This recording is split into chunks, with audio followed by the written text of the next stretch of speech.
Lokis, dernière nouvelle de Prosper Mérimée, aux éditions Michel Lévy Frères, 1874. Manuscrit du professeur Wittenbach. Chapitre 1. Professeur, Théodore, dit monsieur le professeur Wittenbach, veuillez me donner ce cahier relié en parchemin, sur la seconde tablette, au-dessus du secrétaire. Non, pas celui-ci, mais le petit, in octavo. C'est là que j'ai réuni toutes les notes de mon journal de 1866, du moins celles qui se rapportent au comte Zémiotte. Le professeur mit ses lunettes et, au milieu du plus profond silence, lut ce qui suit. Lokis, avec ce proverbe lituanien pour épigraphe, Miska su lokiu, abu du tokiu. Lorsque parut à Londres la première traduction des Saintes Écritures en langue lituanienne, je publiai, dans la Gazette scientifique et littéraire de Königsberg, un article dans lequel, tout en rendant pleine justice aux efforts du docte interprète et aux pieuses intentions de la Société biblique, je crus devoir signaler quelques légères erreurs. Et de plus, je fis remarquer que cette version ne pouvait être utile qu'à une partie seulement des populations lituaniennes. En effet, le dialecte dont on a fait usage n'est que difficilement intelligible aux habitants des districts où se parle la langue jomaïtique, vulgairement appelée Yomud. Je veux dire dans le Palatinat de Samogiti, langue qui se rapproche du sanskrit encore plus peut-être que le haut-lituanien. Cette observation, malgré les critiques furibondes qu'elle m'attira de la part de certains professeurs bien connus à l'université de Dorpat, éclaira les honorables membres du conseil d'administration de la Société biblique. Et il n'hésita pas à m'adresser l'offre flatteuse de diriger et de surveiller la rédaction de l'évangile de saint Matthieu en samogitien. J'étais alors trop occupé de mes études sur les langues transouraliennes pour entreprendre un travail plus étendu qui eût compris les 4 évangiles. Ajournant donc mon mariage avec mademoiselle Gertrude Weber, je me rendis à Kovno avec l'intention de recueillir tous les monuments linguistiques imprimés ou manuscrits en langue yomud que je pourrais me procurer, sans négliger, bien entendu, les poésies populaires, d'Ainos, les récits ou légendes, Passacos, qui me fourniraient des documents pour un vocabulaire jomaïtique, travail qui devait nécessairement précéder celui de la traduction. On m'avait donné une lettre pour le jeune comte Michel Zémiotte, dont le père, à ce qu'on m'assurait, avait possédé le fameux Catechismus Samogiticus du père Lavicki, si rare que son existence même a été contestée, notamment par le professeur de Dorpat auquel je viens de faire allusion. Dans sa bibliothèque se trouvait, selon les renseignements qui m'avaient été donnés, une vieille collection de Dainos, ainsi que des poésies dans l'ancienne langue prussienne. Ayant écrit au comte Zémiotte pour lui exposer le but de ma visite, j'en reçus l'invitation la plus aimable de venir passer dans son château de Médine-Tiltas tout le temps qu'exigeraient mes recherches. Il terminait sa lettre en me disant de la façon la plus gracieuse qu'il se piquait de parler le yomud presque aussi bien que ses paysans, et qu'il serait heureux de joindre ses efforts aux miens pour une entreprise qu'il qualifiait de grande et d'intéressante. Ainsi que quelques-uns des plus riches propriétaires de la Lituanie, ils professaient la religion évangélique, dont j'ai l'honneur d'être ministre.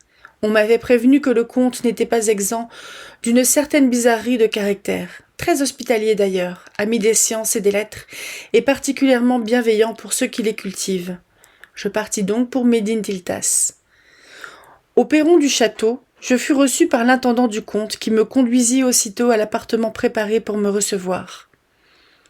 « Monsieur le comte, me dit-il, est désolé de ne pouvoir dîner aujourd'hui avec monsieur le professeur.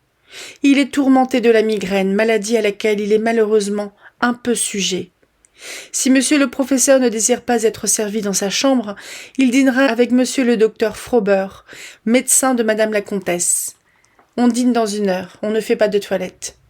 Si monsieur le professeur a des ordres à donner, voici le timbre. » Il se retira en me faisant un profond salut. L'appartement était vaste, bien meublé, orné de glaces et de dorures. Il avait vue d'un côté sur un jardin, ou plutôt sur le parc du château, de l'autre sur la grande cour d'honneur. Malgré l'avertissement, on ne fait pas de toilette, je crus devoir tirer de ma malle mon habit noir. J'étais en manche de chemise, occupé à déballer mon petit bagage lorsqu'un bruit de voiture m'attira à la fenêtre qui donnait sur la cour. Une belle calèche venait d'entrer. Elle contenait une dame en noir, un monsieur et une femme vêtus comme les paysannes lituaniennes, mais si grande et si forte que d'abord je fus tenté de la prendre pour un homme déguisé. Elle descendit la première. Deux autres femmes, non moins robustes en apparence, étaient déjà sur le perron. Le monsieur se pencha vers la dame en noir et, à ma grande surprise, déboucla une large ceinture de cuir qui la fixait à sa place dans la calèche. Je remarquai que cette dame avait de longs cheveux blancs fort en désordre, et que ses yeux, tout grands ouverts, semblaient inanimés. On eût dit une figure de cire. Après l'avoir détachée, son compagnon lui adressa la parole, chapeau bas, avec beaucoup de respect. Mais elle ne parut pas y faire la moindre attention. Alors il se tourna vers les servantes en leur faisant un léger signe de tête. Aussitôt, les trois femmes saisirent la dame en noir, et en dépit de ses efforts pour s'accrocher à la calèche, elles l'enlevèrent comme une plume et la portèrent dans l'intérieur du château. Cette scène avait pour témoin plusieurs serviteurs de la maison, qui semblaient n'y voir rien que de très ordinaire.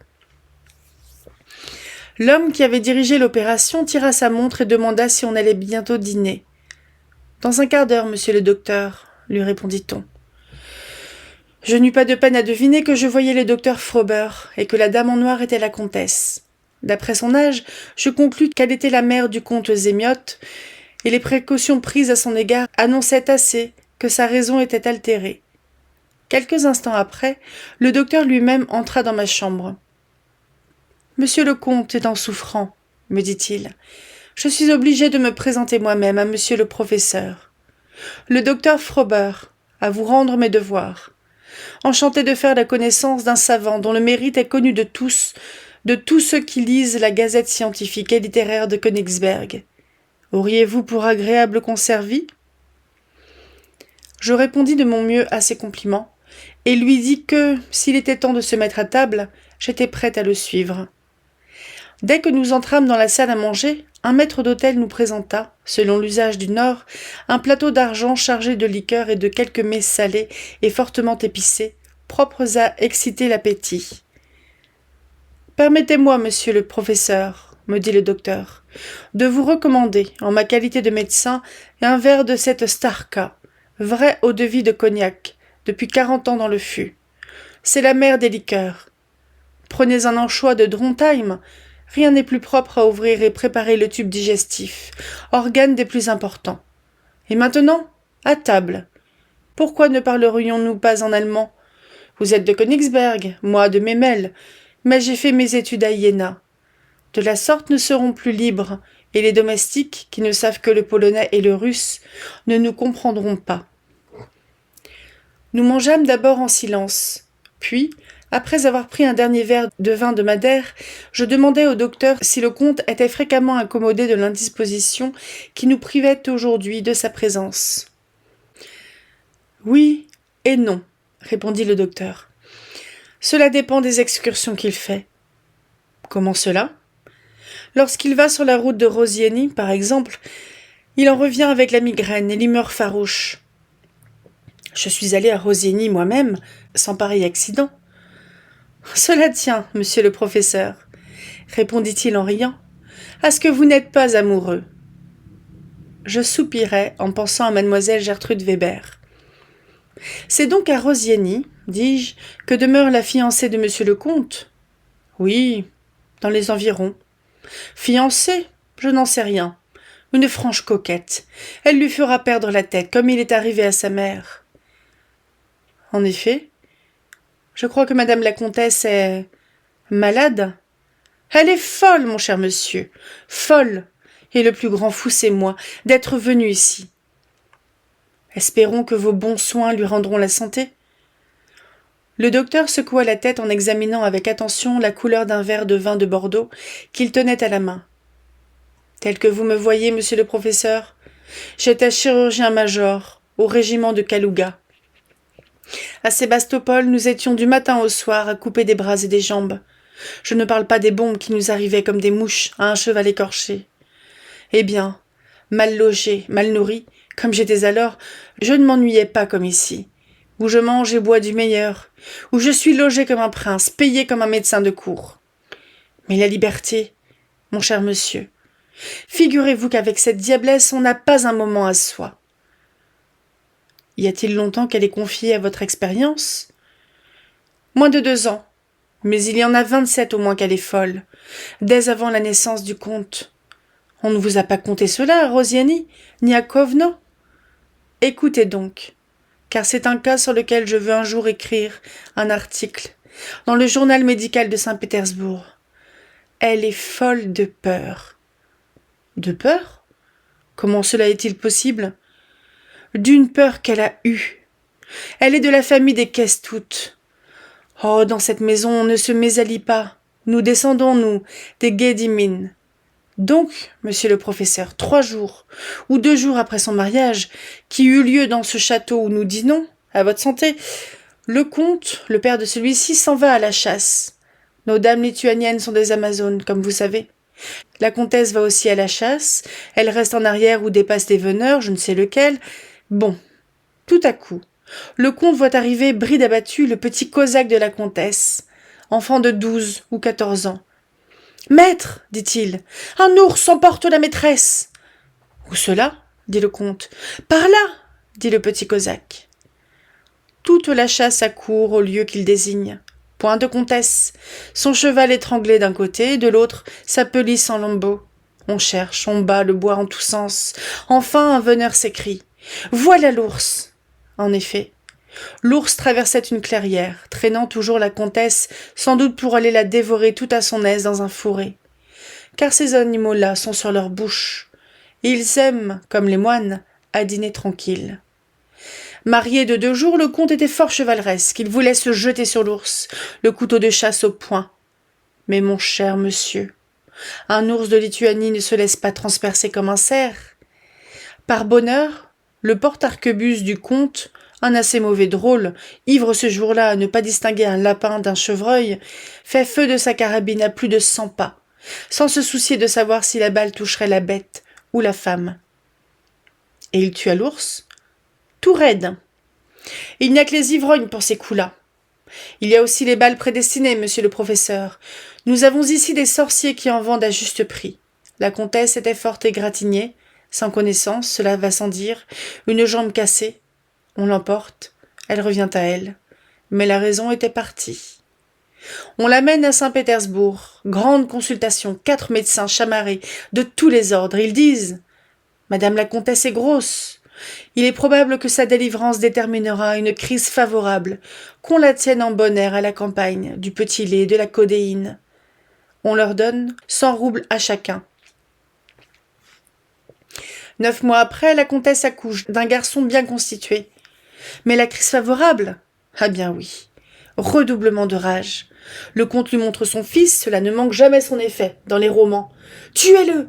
Tuez la bête !» qu'elle s'écrie. Peu s'en fallut qu'elle ne lui tordît le cou. Depuis lors, alternative de folie stupide ou de manie furieuse, forte propension au suicide. On est obligé de l'attacher pour lui faire prendre l'air. Il faut 3 vigoureuses servantes pour la tenir. Ce matin, monsieur le professeur, veuillez noter ce fait. Quand j'ai épuisé mon latin auprès d'elle sans pouvoir m'en faire obéir, j'ai un moyen pour la calmer. Je la menace de lui couper les cheveux. Autrefois, je pense, elle les avait très beaux. La coquetterie. Voilà le dernier sentiment humain qui est demeuré. N'est-ce pas drôle? Si je pouvais l'instrumenter à ma guise, peut-être la guérirais-je. Comment cela? En la rouant de coups? J'ai guéri de la sorte 20 paysannes dans un village où s'était déclarée cette furieuse folie russe, le hurlement. Une femme se met à hurler, sa commère hurle, au bout de 3 jours, tout un village hurle. À force de les rosser, j'en suis venu à bout. Prenez une gelinotte, elles sont tendres. Le comte n'a jamais voulu que j'essayasse. Comment? Vous vouliez qu'il consentît à votre abominable traitement? Oh! Il a si peu connu sa mère. Et puis c'est pour son bien. Mais dites-moi, monsieur le professeur, auriez-vous jamais cru que la peur pût faire perdre la raison? La situation de la comtesse était épouvantable. Se trouver entre les griffes d'un animal si féroce. Eh bien, son fils ne lui ressemble pas. Il y a moins d'1 an qu'il s'est trouvé exactement dans la même position. Et grâce à son sang-froid, il s'en est tiré à merveille. Des griffes d'un ours ? D'une ours, et la plus grande qu'on ait vue depuis longtemps. Le comte a voulu l'attaquer l'épieu à la main. Ben, d'un revers, elle écarte l'épieu. Elle empoigne monsieur le comte et le jette par terre aussi facilement que je renverserais cette bouteille. Lui, malin, fait le mort. L'ours l'a flairé, puis au lieu de le déchirer, lui donne un coup de langue. Il a eu la présence d'esprit de ne pas bouger, et elle a passé son chemin. L'ours a cru qu'il était mort. En effet, j'ai ouï dire que ces animaux ne mangent pas les cadavres. Il faut le croire et s'abstenir d'en faire l'expérience personnelle.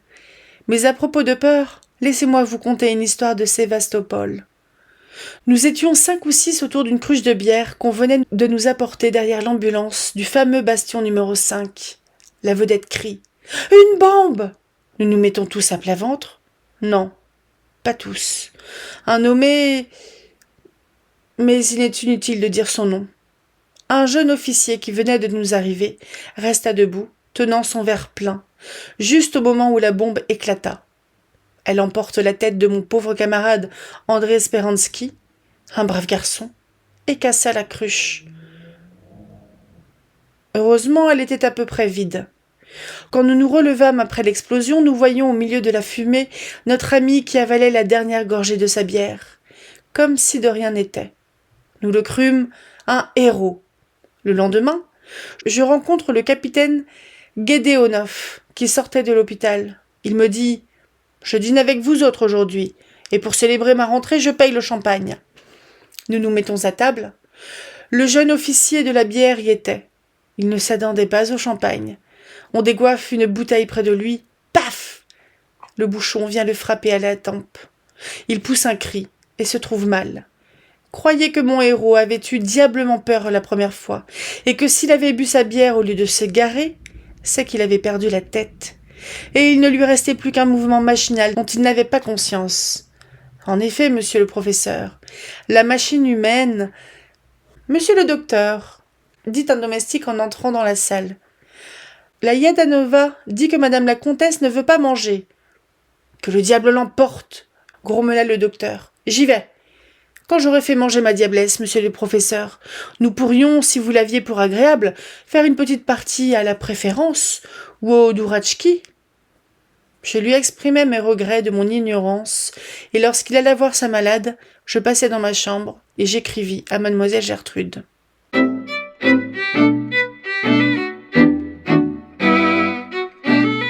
Chapitre 2. La nuit était chaude, et j'avais laissé ouverte la fenêtre donnant sur le parc. Ma lettre écrite, ne me trouvant encore aucune envie de dormir, je me mis à repasser les verbes irréguliers lituaniens et à rechercher dans le sanskrit les causes de leurs différentes irrégularités.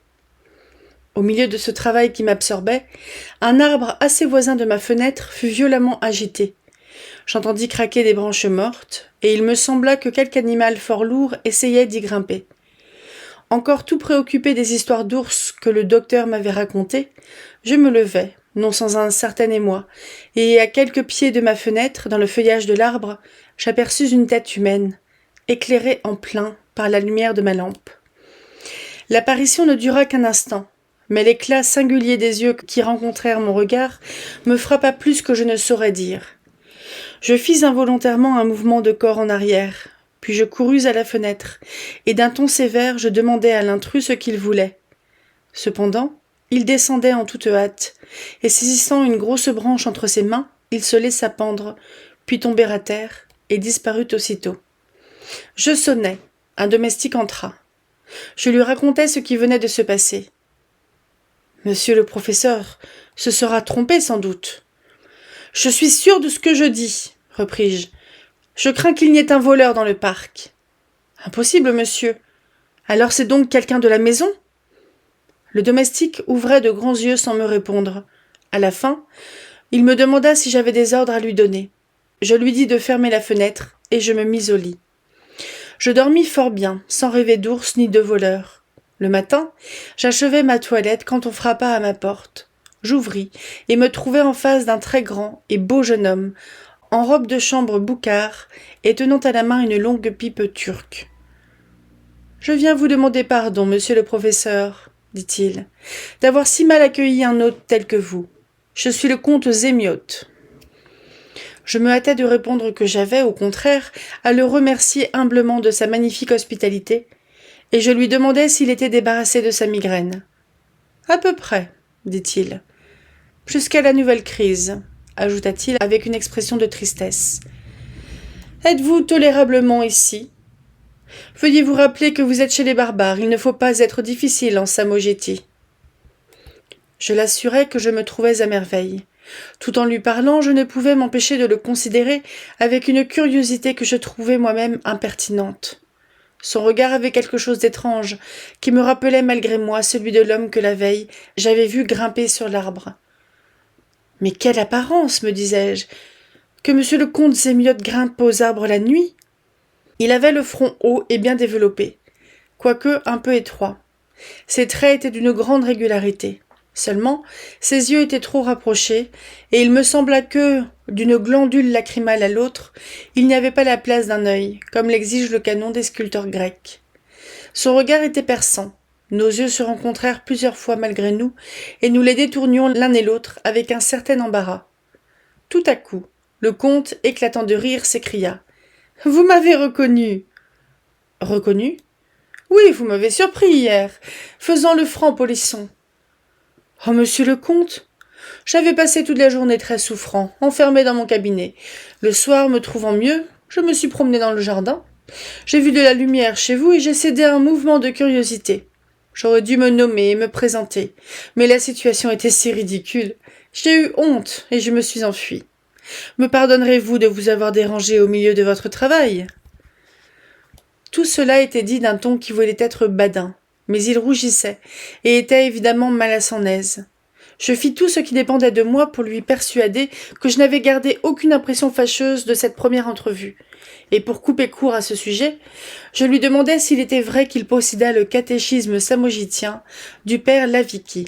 « Cela se peut. Mais à vous dire la vérité, je ne connais pas trop la bibliothèque de mon père. Il aimait les vieux livres et les raretés. Moi, je ne lis guère que des ouvrages modernes. Mais nous rechercherons, monsieur le professeur. Vous voulez donc que nous lisions l'Évangile en Yomoud ? Ne pensez-vous pas, monsieur le comte, qu'une traduction des Écritures dans la langue de ce pays ne soit très désirable ? Assurément. Pourtant, si vous voulez bien me permettre une petite observation, je vous dirai que, parmi les gens qui ne savent d'autre langue que le Yomoud, il n'y en a pas un seul qui sache lire. Peut-être. Mais je demande à votre Excellence la permission de lui faire remarquer que la plus grande des difficultés pour apprendre à lire, c'est le manque de livres. Quand les pays samogiciens auront un texte imprimé, ils voudront le lire, et ils apprendront à lire. C'est ce qui est arrivé déjà à bien des sauvages. Non que je veuille appliquer cette qualification aux habitants de ce pays. D'ailleurs, ajoutai-je, n'est-ce pas une chose déplorable qu'une langue disparaisse sans laisser de traces ? Depuis une 30aine d'années, le prussien n'est plus qu'une langue morte. La dernière personne qui savait le cornique est morte l'autre jour. Triste, interrompit le comte. Alexandre de Humboldt racontait à mon père qu'il avait connu en Amérique un perroquet qui seul savait quelques mots de la langue d'une tribu aujourd'hui entièrement détruite par la petite vérole. Voulez-vous permettre qu'on apporte le thé ici ? Pendant que nous prenions le thé, la conversation roula sur la langue Yomoud. Le comte blâmait la manière dont les Allemands ont imprimé le lituanien, et il avait raison. « Votre alphabet, disait-il, ne convient pas à notre langue. Vous n'avez ni notre J, ni notre L, ni notre Y, ni notre E. J'ai une collection de Dainos publiée l'année passée à Königsberg, et j'ai toutes les peines du monde à deviner les mots, tant ils sont étrangement figurés. Votre Excellence parle sans doute des Dainos de Lessner ?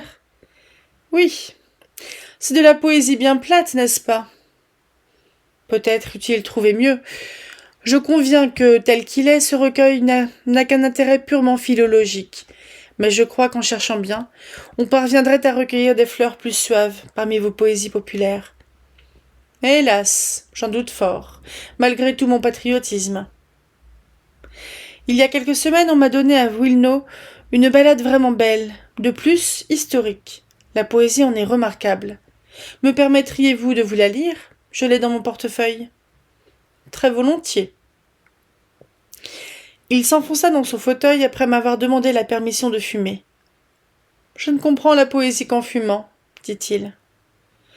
Cela est intitulé Les trois fils de Boudris. Les trois fils de Boudris? S'écria le comte avec un mouvement de surprise. Oui, Boudris, votre Excellence le sait mieux que moi, est un personnage historique. Le comte me regardait fixement avec son regard singulier. Quelque chose d'indéfinissable, à la fois timide et farouche, qui produisait une impression presque pénible quand on n'y était pas habitué. Je me hâtais de lire pour y échapper. Les trois fils de Boudris. Dans la cour de son château, le vieux Boudris appelle ses trois fils, trois vrais Lituaniens comme lui. Il leur dit « Enfants, faites manger vos chevaux de guerre, apprêtez vos selles, aiguisez vos sabres et vos javelines. On dit qu'à Wilno la guerre est déclarée contre les trois coins du monde. Olgerd marchera contre les Russes, Skirgelo contre nos voisins les Polonais. Kestut tombera sur les Teutons. Vous êtes forts, jeunes, hardis. Allez combattre. Que les dieux de la Lituanie vous protègent. Cette année, je ne ferai pas campagne, mais je peux vous donner un conseil. Vous êtes trois. Trois routes s'ouvrent à vous. Qu'un de vous accompagne Olgerd en Russie, au bord du lac Ilmen, sous les murs de Novgorod. Les peaux d'hermine, les étoffes brochées s'y trouvent à foison. Que les marchands autant de roubles que de glaçons dans le fleuve. Que le second suive Kestut dans sa chevauchée, qu'il mette en pièces la racaille porte-croix. L'ambre, là, c'est leur sable de mer. Leurs draps, par leur lustre et leur couleur, sont sans pareil. Il y a des rubis dans les vêtements de leurs prêtres.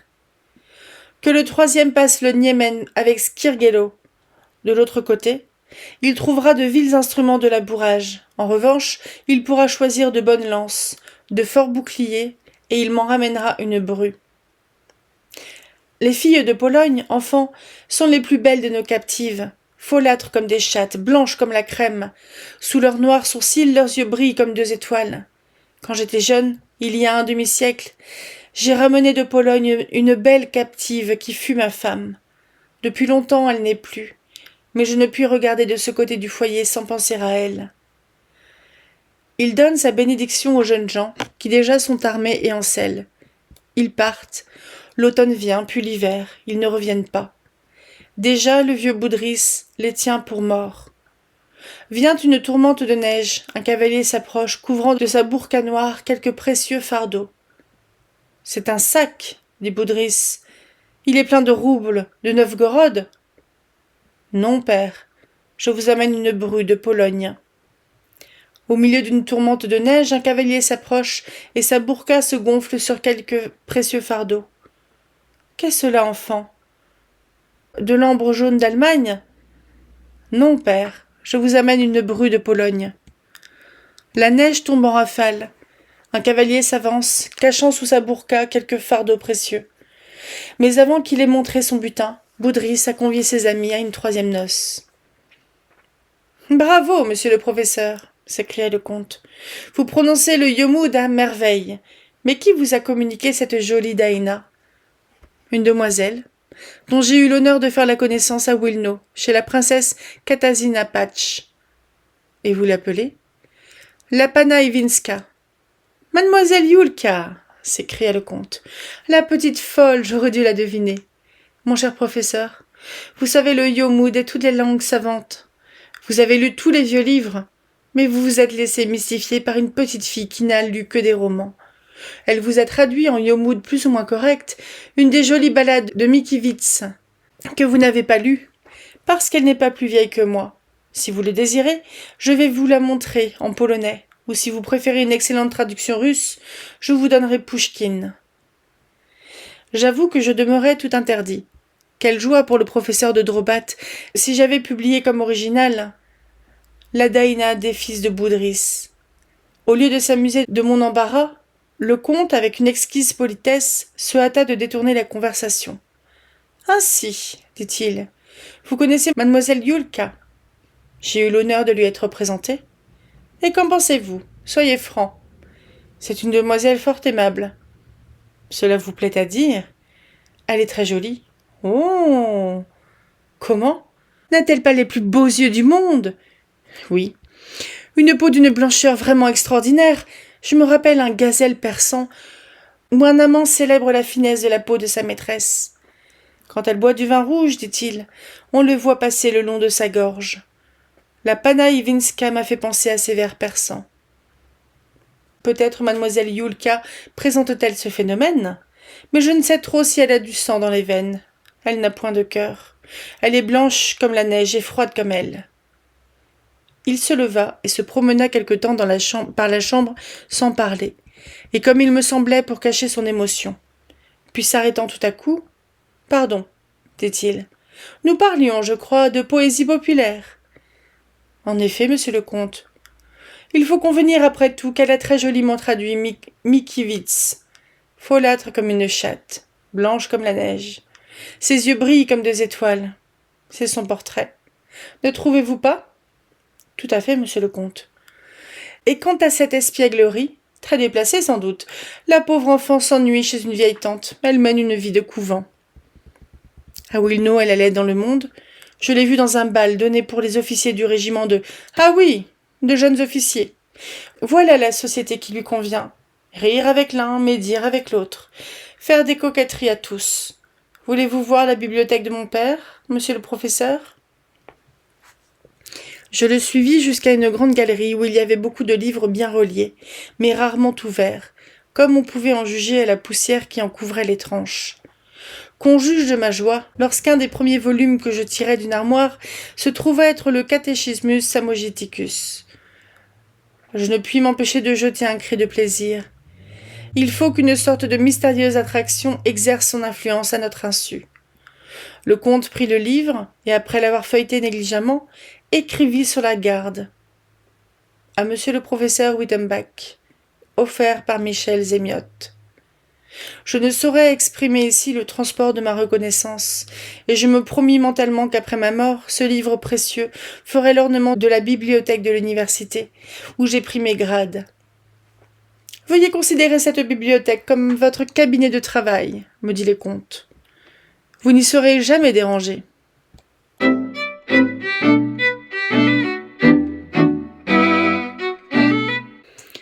Chapitre 3. Le lendemain, après le déjeuner, le comte me proposa de faire une promenade.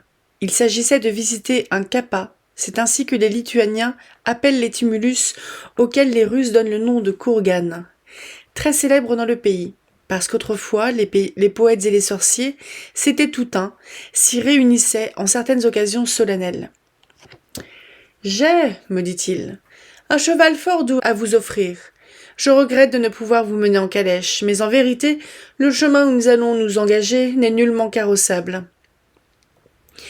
J'aurais préféré demeurer dans la bibliothèque à prendre des notes, mais je ne crus pas devoir exprimer un autre désir que celui de mon généreux hôte, et j'acceptai. Les chevaux nous attendaient en bas du perron. Dans la cour, un valet tenait un chien en laisse.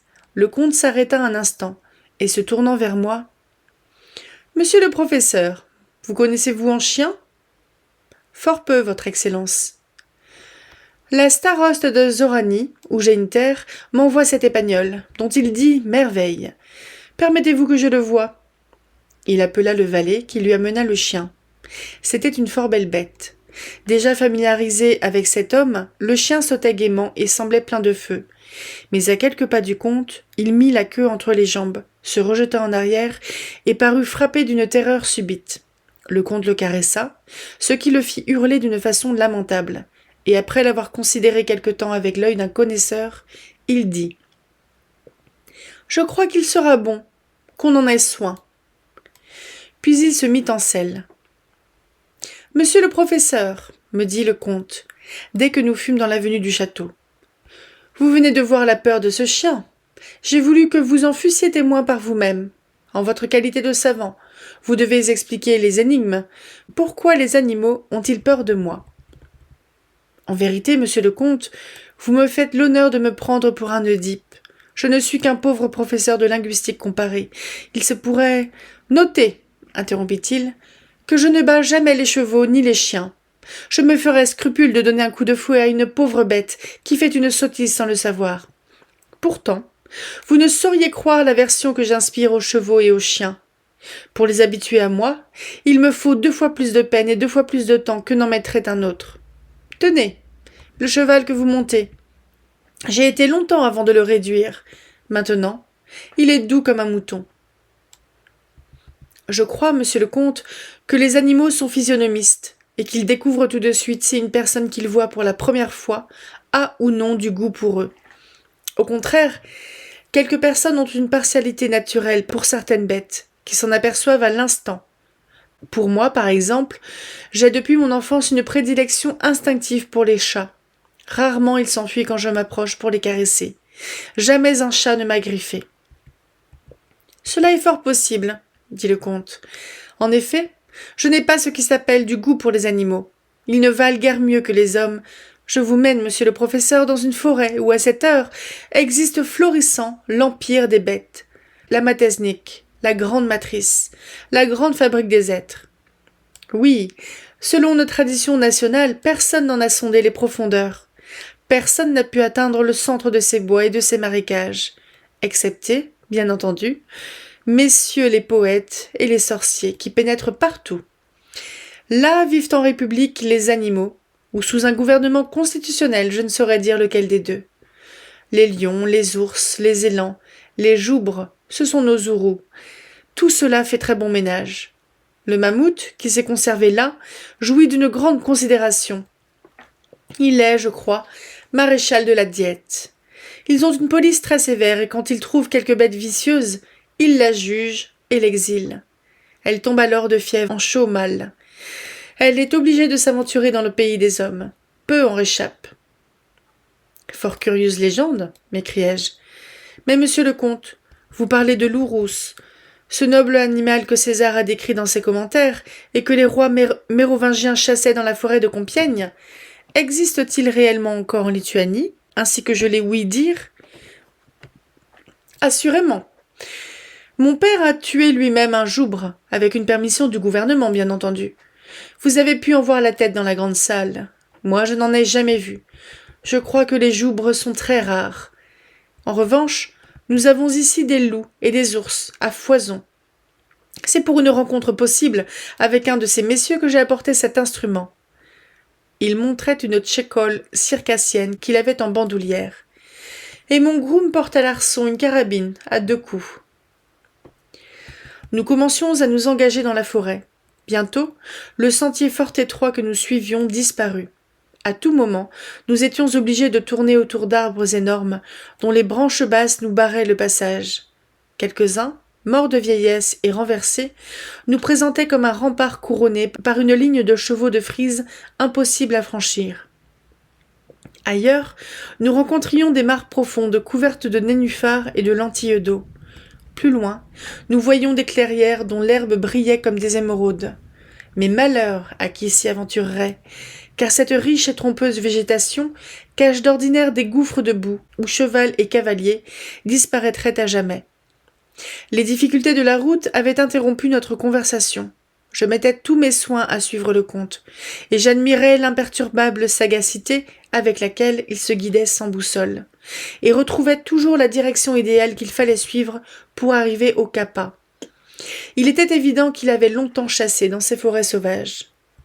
Nous aperçûmes enfin le tumulus au centre d'une large clairière.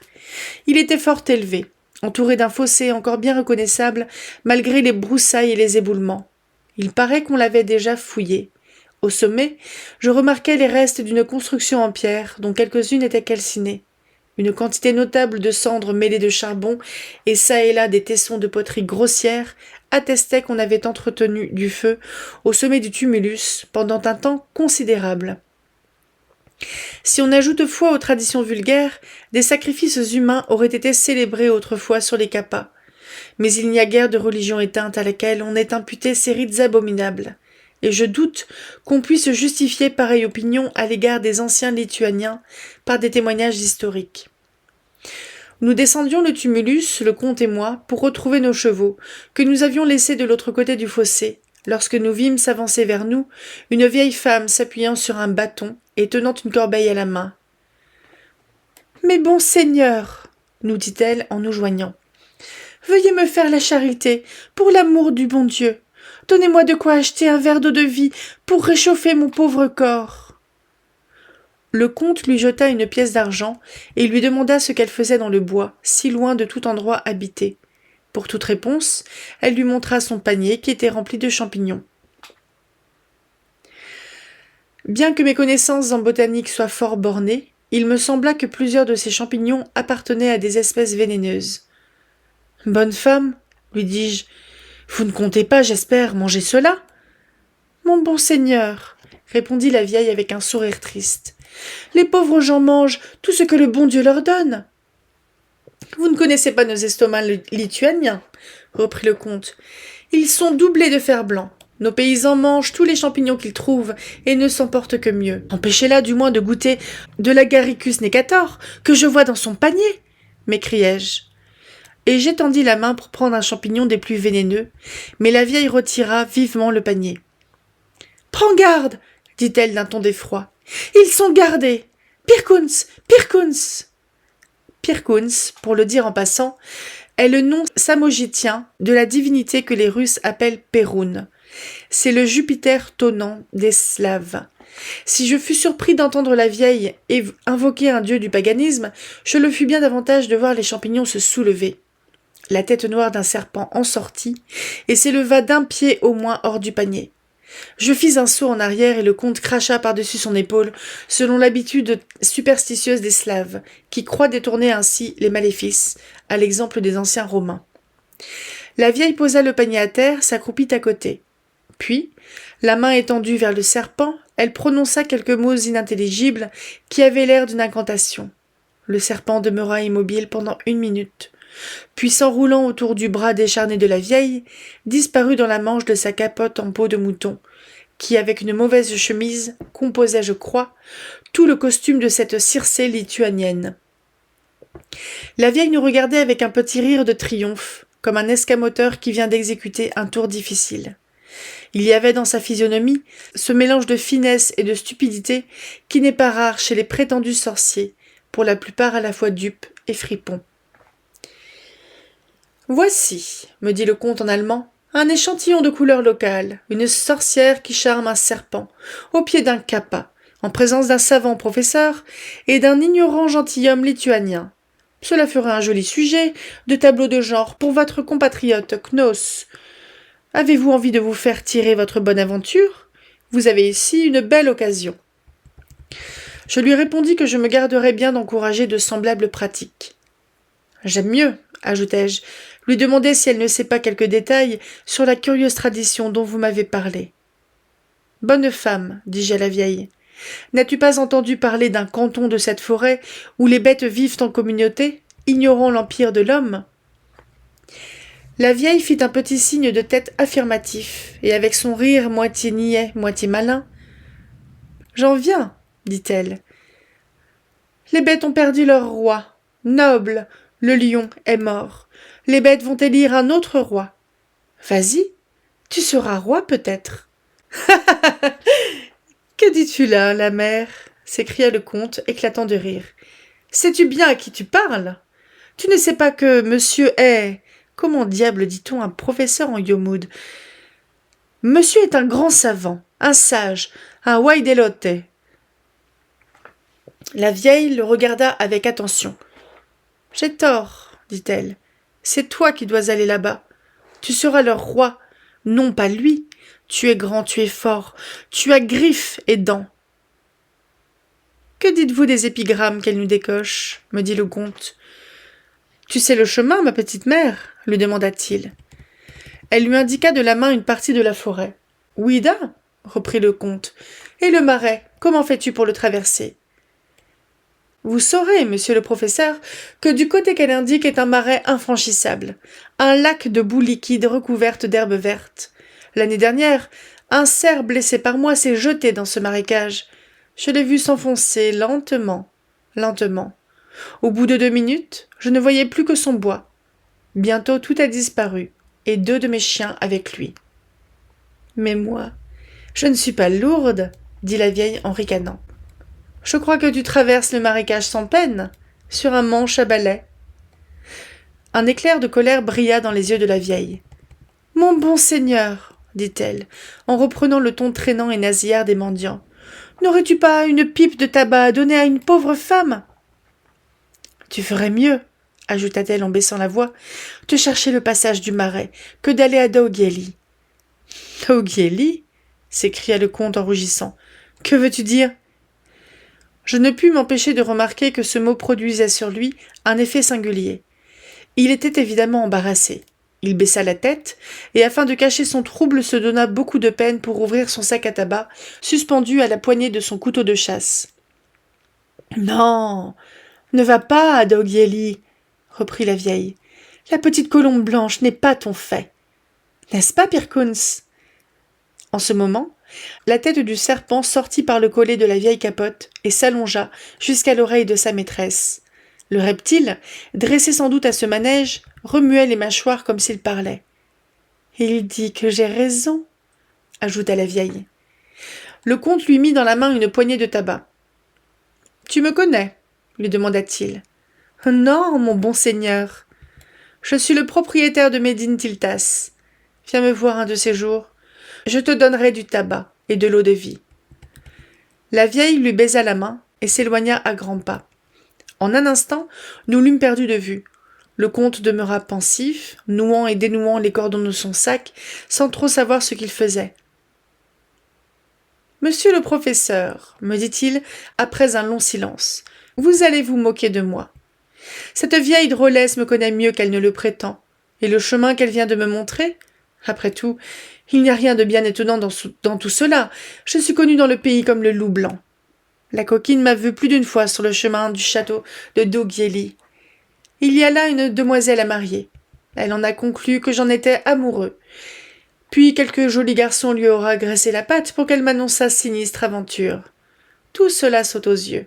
Pourtant, malgré moi, ces paroles me touchent. J'en suis presque effrayée. Vous riez, et vous avez raison. La vérité est que j'avais projeté d'aller demander à dîner au château de Daogueli. Et maintenant j'hésite. Je suis un grand fou. Voyons, monsieur le professeur, décidez vous-même. Irons-nous? Je me garderai bien d'avoir un avis, lui répondis-je en riant. En matière de mariage, je ne donne jamais de conseils. Nous avions rejoint nos chevaux. Le comte sauta lestement en selle, et laissant tomber les rênes, il s'écria. Le cheval choisira pour nous. Le cheval n'hésita pas. Il entra sur le champ dans un petit sentier qui, après plusieurs détours, tomba dans une route ferrée, et cette route menait à Daogueli. Une demi-heure après, nous étions au perron du château.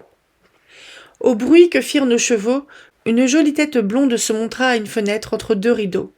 Je reconnus la perfide traductrice de Mickiewicz. « Soyez le bienvenu, dit-elle. Vous ne pouviez venir plus à propos, comte Zémiote. Il m'arrive à l'instant une robe de Paris. Vous ne me reconnaîtrez pas, tant je serai belle. » Les rideaux se refermèrent. En montant le perron, le comte disait entre ses dents.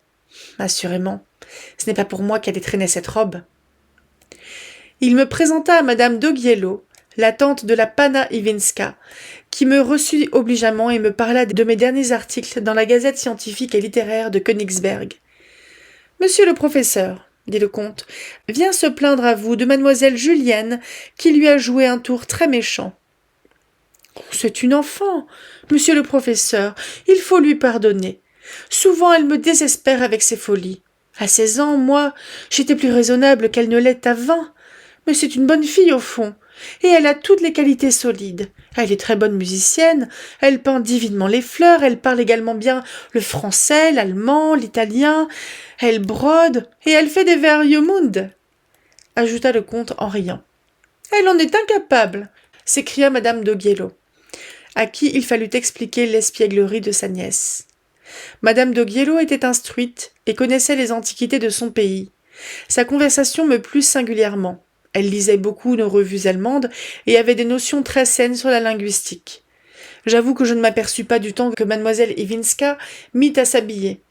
Mais il parut long au comte Zémiotte, qui se levait, se rasseyait, regardait à la fenêtre et tambourinait de ses doigts sur les vitres, comme un homme qui perd patience. Enfin, au bout de 3/4 d'heure, parut, suivie de sa gouvernante française, mademoiselle Julienne, portant avec grâce et fierté une robe dont la description exigerait des connaissances bien supérieures aux miennes. « Ne suis-je pas belle ?» demanda-t-elle au comte, en tournant lentement sur elle-même pour qu'il pût la voir de tous les côtés. Elle ne regardait ni le comte ni moi. Elle regardait sa robe. « Comment, Yulka ?» dit madame de Guélo. « Tu ne dis pas bonjour à monsieur le professeur, qui se plaint de toi ?»« Ah, monsieur le professeur !» s'écria-t-elle avec une petite moue charmante. « Qu'ai-je donc fait? Est-ce que vous allez me mettre en pénitence ?»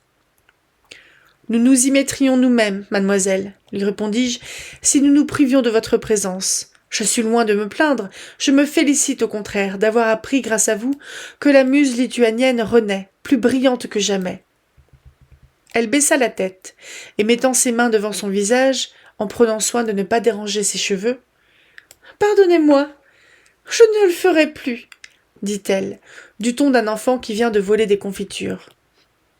Je ne vous pardonnerai, chère Pani, lui dis-je, que lorsque vous aurez rempli certaines promesses que vous avez bien voulu me faire à Wilno, chez la princesse Katarzyna Pak. « Quelle promesse ?» dit-elle, relevant la tête en riant. « Vous l'avez déjà oubliée ? Vous m'avez promis que si nous nous rencontrions en Samogétie, vous me feriez voir une certaine danse du pays dont vous disiez la merveille. Oh, la roussalka! J'y suis ravissante. Et voilà justement l'homme qu'il me faut. » Elle courut à une table où il y avait des cahiers de musique, en feuilleta un précipitamment, le mit sur le pupitre d'un piano, et s'adressant à sa gouvernante. « Tenez, chère âme, allegro presto !» Et elle joua elle-même, sans s'asseoir, la ritournelle pour indiquer le mouvement. « Avancez, comte Michel, vous êtes trop lituanien pour ne pas bien danser la roussalka. Mais dansez comme un paysan, entendez-vous ?» Madame de Guiello essaya d'une remontrance, mais en vain. Le comte et moi nous insistâmes. Il avait ses raisons, car son rôle dans ce pas était des plus agréables, comme l'on verra bientôt. La gouvernante, après quelques essais, dit qu'elle croyait pouvoir jouer cette espèce de valse, quelque étrange qu'elle fût, et mademoiselle Ivinska, ayant rangé quelques chaises et une table qui auraient pu la gêner, prit son cavalier par le collet de l'habit et la mena au milieu du salon. « Vous saurez, monsieur le professeur, que je suis une roussalka, pour vous servir. » Elle fit une grande révérence. « Une roussalka est une nymphe des eaux. Il y en a une dans toutes ces mares pleines d'eau noire qui embellissent nos forêts. Ne vous en approchez pas. La roussalka sort, encore plus jolie que moi si c'est possible. Elle vous emporte au fond, où selon toute apparence, elle vous croque. »« Une vraie sirène ?» m'écriai-je. « Lui, continua mademoiselle Ivinska en montrant le comte Zémiotte, est un jeune pêcheur fort niais qui s'expose à mes griffes, et moi, pour faire durer le plaisir, je vais le fasciner en dansant un peu autour de lui. Ah, mais pour bien faire, il me faudrait un sarafane. Quel dommage. Vous voudrez bien excuser cette robe qui n'a pas de couleur locale. Oh, et j'ai des souliers. Impossible de danser la roussalka avec des souliers, et à talons encore. » Elle souleva sa robe, et secouant avec beaucoup de grâce un joli petit pied, au risque de montrer un peu sa jambe, elle envoya son soulier au bout du salon. L'autre suivit le premier, et elle resta sur le parquet avec ses bas de soie. « Tout est prêt, » dit-elle à la gouvernante. Et la danse commença. La roussalka tourne et retourne autour de son cavalier. Il étend les bras pour la saisir, elle passe par-dessous lui et lui échappe. Cela est très gracieux. Et la musique a du mouvement et de l'originalité. La figure se termine lorsque, le cavalier croyant saisir la roussalka pour lui donner un baiser, elle fait un bond, le frappe sur l'épaule, et il tombe à ses pieds, comme mort. Mais le comte improvisa une variante, qui fut d'étreindre l'espiègle dans ses bras et de l'embrasser bel et bien. Mademoiselle Ivinska poussa un petit cri, rougit beaucoup, et alla tomber sur un canapé d'un air boudeur en se plaignant qu'il l'eût serré comme un ours qu'il était. Je vis que la comparaison ne plut pas au comte, car elle lui rappelait un malheur de famille. Son front se rembrunit. Pour moi, je remerciai vivement mademoiselle Ivinska, et donnait des éloges à sa danse, qui me parut avoir un caractère tout antique, rappelant les danses sacrées des Grecs. Je fus interrompu par un domestique annonçant le général et la princesse Veliaminov. Mademoiselle Ivinska fit un bond du canapé à ses souliers, y enfonça à la hâte ses petits pieds et courut au-devant de la princesse, à qui elle fit coup sur coup 2 profondes révérences. Je remarquai qu'à chacune, elle relevait adroitement le quartier de son soulier. Le général amenait 2 aides de camp, et comme nous, venait demander la fortune du pot.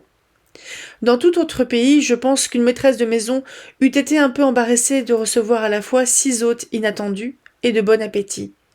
Mais telle est l'abondance et l'hospitalité des maisons lituaniennes, que le dîner ne fut pas retardé, je pense, de plus d'une demi-heure.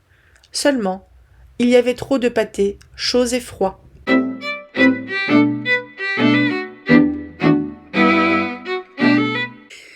Chapitre 4. Le dîner fut fort gai. Le général nous donna des détails très intéressants sur les langues qui se parlent dans le Caucase, et dont les unes sont ariennes et les autres touraniennes, bien qu'entre les différentes peuplades, il y ait une remarquable conformité de mœurs et de coutumes. Je fus obligé moi-même de parler de mes voyages, parce que le comte Zémiote, m'ayant félicité sur la manière dont je montais à cheval, et ayant dit qu'il n'avait jamais rencontré de ministre ni de professeur qui pût fournir si lestement une traite telle que celle que nous venions de faire, je dus lui expliquer que, chargé par la société biblique d'un travail sur la langue des Charrois, j'avais passé 3 ans et demi dans la République de l'Uruguay, presque toujours à cheval et vivant dans les pampas, parmi les Indiens. C'est ainsi que je fus conduit à raconter qu'ayant été 3 jours égaré dans ces plaines sans fin, n'ayant pas de vivres ni d'eau, j'avais été réduit à faire comme les gauchos qui m'accompagnaient, c'est-à-dire à saigner mon cheval et à boire son sang. Toutes les dames poussèrent un cri d'horreur. Le général remarqua que les Kalmouks en usaient de même en de semblables extrémités. Le comte me demanda comment j'avais trouvé cette boisson. « Moralement, répondis-je, elle me répugnait fort, mais physiquement, je m'en trouvais fort bien, et c'est à elle que je dois l'honneur de dîner ici aujourd'hui. Beaucoup d'Européens, je veux dire de Blancs, qui ont longtemps vécu avec des Indiens, s'y habituent et même y prennent goût. Mon excellent ami, Don Fructuoso Rivero, président de la République, perd rarement l'occasion de le satisfaire. Je me souviens qu'un jour, allant au congrès en grand uniforme, il passa devant un rancho où l'enseignait un poulain.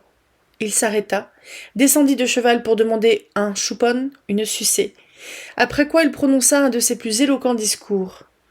« C'est un affreux monstre que votre président !» s'écria mademoiselle Ivinska. « Pardonnez-moi, chère Pani, lui dis-je.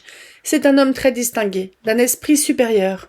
Il parle merveilleusement plusieurs langues indiennes fort difficiles, surtout le charrois, à cause des innombrables formes que prend le verbe, selon son régime direct ou indirect, et même selon les rapports sociaux existants entre les personnes qui parlent. » J'allais donner quelques détails assez curieux sur le mécanisme du verbe charrois, mais le comte m'interrompit pour me demander où il fallait saigner les chevaux quand on voulait boire leur sang. « Pour l'amour de Dieu, mon cher professeur !» s'écria mademoiselle Ivinska avec un air de frayeur comique. « Ne lui dites pas. Il est homme à faire tuer toute son écurie et à nous manger nous-mêmes quand il n'aura plus de chevaux. » Sur cette saillie, les dames quittèrent la table en riant pour aller préparer le thé et le café, tandis que nous fumerions. Au bout d'un quart d'heure, on envoya demander au salon monsieur le général. Nous voulions le suivre tous, mais on nous dit que ces dames ne voulaient qu'un homme à la fois. Bientôt, nous entendîmes au salon de grands éclats de rire et des battements de mains. « Mademoiselle Yulka fait des siennes, » dit le comte. On vint le demander lui-même. Nouveau rire, nouveaux applaudissements. Ce fut mon tour après lui. Quand j'entrai dans le salon, toutes les figures avaient pris un semblant de gravité qui n'était pas de trop bon augure. Je m'attendais à quelque niche. « Monsieur le professeur, » me dit le général de son air le plus officiel, « ces dames prétendent que nous avons fait trop d'accueil à leur champagne et ne veulent nous admettre auprès d'elles qu'après une épreuve. Il s'agit de s'en aller les yeux bandés du milieu du salon à cette muraille et de la toucher du doigt. Vous voyez que la chose est simple, il suffit de marcher droit. Êtes-vous en état d'observer la ligne droite ? » ?»« Je le pense, monsieur le général. » Aussitôt, mademoiselle Ivinska me jeta un mouchoir sur les yeux et le serra de toute sa force par derrière. « Vous êtes au milieu du salon, dit-elle. Étendez la main. »« Bon, Je parie que vous ne toucherez pas la muraille. En avant, marche, dit le général. Il n'y avait que 5 ou 6 pas à faire. Je m'avançais fort lentement, persuadé que je rencontrerais quelques cordes ou quelques tabourets, traîtreusement placés sur mon chemin pour me faire trébucher. J'entendais des rires étouffés qui augmentaient mon embarras. Enfin, je me croyais tout à fait près du mur lorsque mon doigt, que j'étendais en avant, entra tout à coup dans quelque chose de froid et de visqueux. Je fis une grimace et un saut en arrière, qui fit éclater tous les assistants. J'arrachai mon bandeau, et j'aperçus près de moi mademoiselle Evinska tenant un pot de miel où j'avais fourré le doigt, croyant toucher la muraille. Ma consolation fut de voir les 2 aides de camp passer par la même épreuve et ne pas faire meilleure contenance que moi. Pendant le reste de la soirée, mademoiselle Evinska ne cessa de donner carrière à son humeur folâtre. Toujours moqueuse, toujours espiègle, elle prenait tantôt l'un, tantôt l'autre pour objet de ses plaisanteries. Je remarquai cependant qu'elle s'adressait le plus souvent au comte, qui, je dois le dire, ne se piquait jamais, et même semblait prendre plaisir à ses agaceries. Au contraire, quand elle s'attaquait à l'un des aides de camp, il fronçait le sourcil, et je voyais son œil briller de ce feu sombre qui en réalité avait quelque chose d'effrayant. Folâtre comme une chatte, et blanche comme la crème. Il me semblait qu'en écrivant ce vers, Mickiewicz avait voulu faire le portrait de la Panna Iwinska.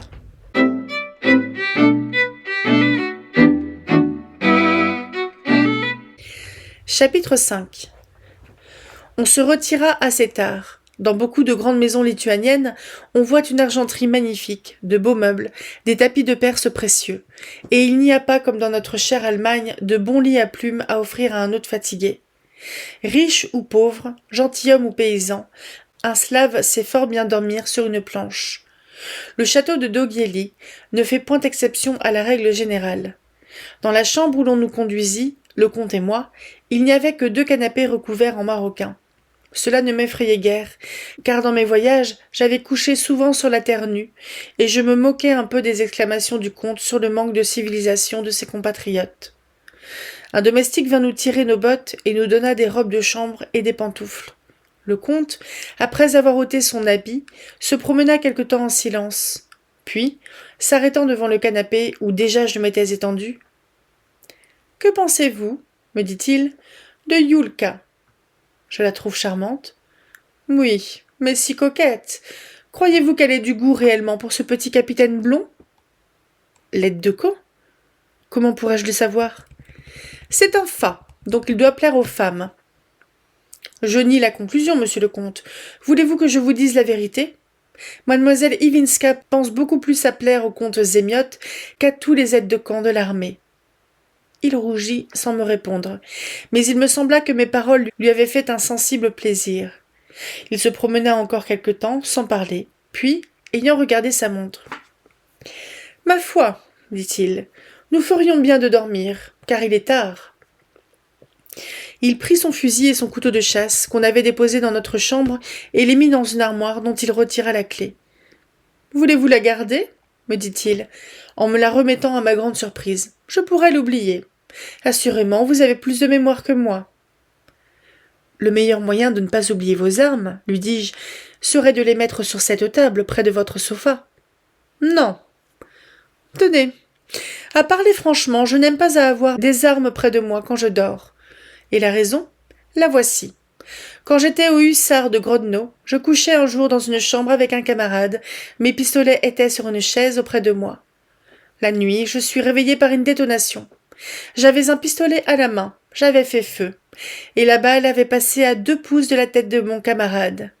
Je ne me suis jamais rappelé le rêve que j'avais eu. Cette anecdote me troubla un peu. J'étais bien assuré de ne pas avoir de balle dans la tête, mais quand je considérais la taille élevée, la carrure herculéenne de mon compagnon, ses bras nerveux couverts d'un noir duvet, je ne pouvais m'empêcher de reconnaître qu'il était parfaitement en état de m'étrangler avec ses mains, s'il faisait un mauvais rêve. Toutefois, je me gardais de lui montrer la moindre inquiétude. Seulement, je plaçai une lumière sur une chaise auprès de mon canapé, et je me mis à lire le catéchisme de Laviki, que j'avais apporté. Le comte me souhaita le bonsoir, s'étendit sur son sofa, s'y retourna 5 ou 6 fois. Enfin, il parut s'assoupir, bien qu'il fût pelotonné comme l'amant d'Horace, qui, renfermé dans un coffre, touche sa tête de ses genoux repliés. Turpi clausius in arca, contractum genibus tangas caput. De temps en temps, il soupirait avec force ou faisait entendre une sorte de râle nerveux que j'attribuais à l'étrange position qu'il avait prise pour dormir. 1 heure peut-être se passa de la sorte. Je m'assoupissais moi-même. Je fermais mon livre et je m'arrangeais de mon mieux sur ma couche lorsqu'un ricanement étrange de mon voisin me fit tressaillir.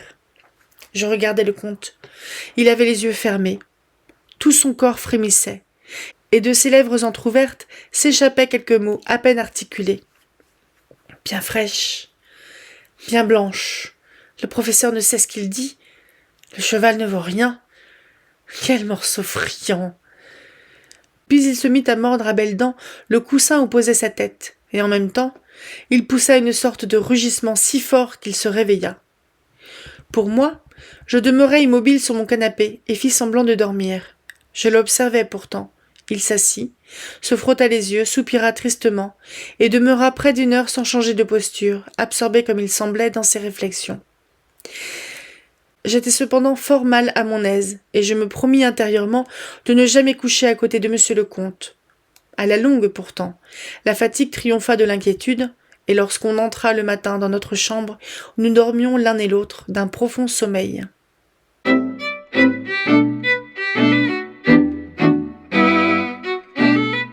Chapitre 6. Après le déjeuner, nous retournâmes à Médil-Tintas.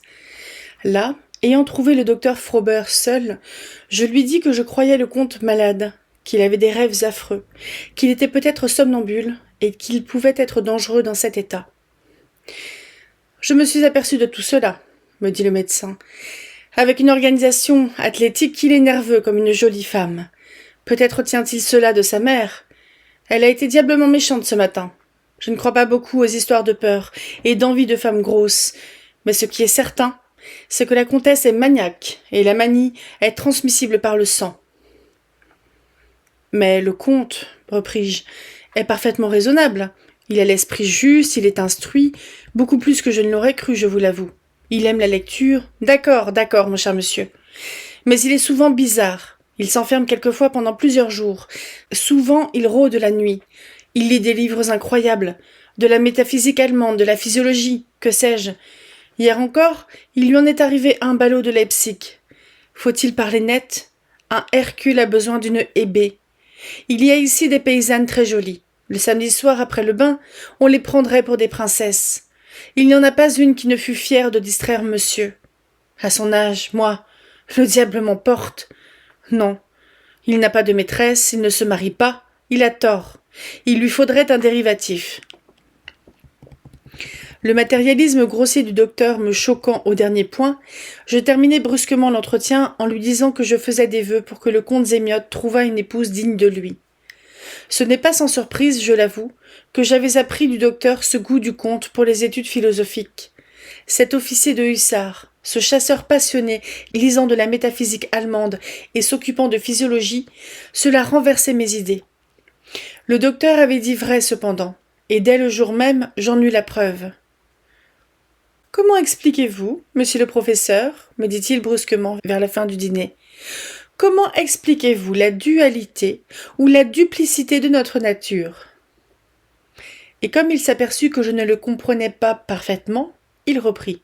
« Ne vous êtes-vous jamais trouvé au haut d'une tour ou bien au bord d'un précipice, ayant à la fois la tentation de vous élancer dans le vide et un sentiment de terreur absolument contraire ? Cela peut s'expliquer par des causes toutes physiques, dit le docteur. Premièrement, la fatigue qu'on éprouve après une marche ascensionnelle détermine un afflux de sang au cerveau qui... « Laissons là le sang, docteur !» s'écria le comte avec impatience. « Et prenons un autre exemple. Vous tenez une arme à feu chargée. Votre meilleur ami est là. L'idée vous vient de lui mettre une balle dans la tête. Vous avez la plus grande horreur d'un assassinat, et pourtant vous en avez la pensée.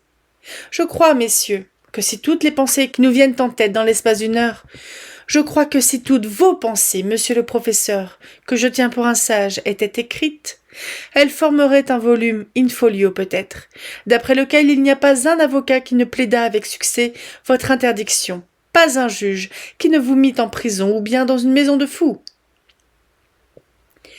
Ce juge, monsieur le comte, ne me condamnerait pas assurément pour avoir cherché ce matin, pendant plus d'une heure, la loi mystérieuse d'après laquelle les verbes slaves prennent un sens futur en se combinant avec une préposition.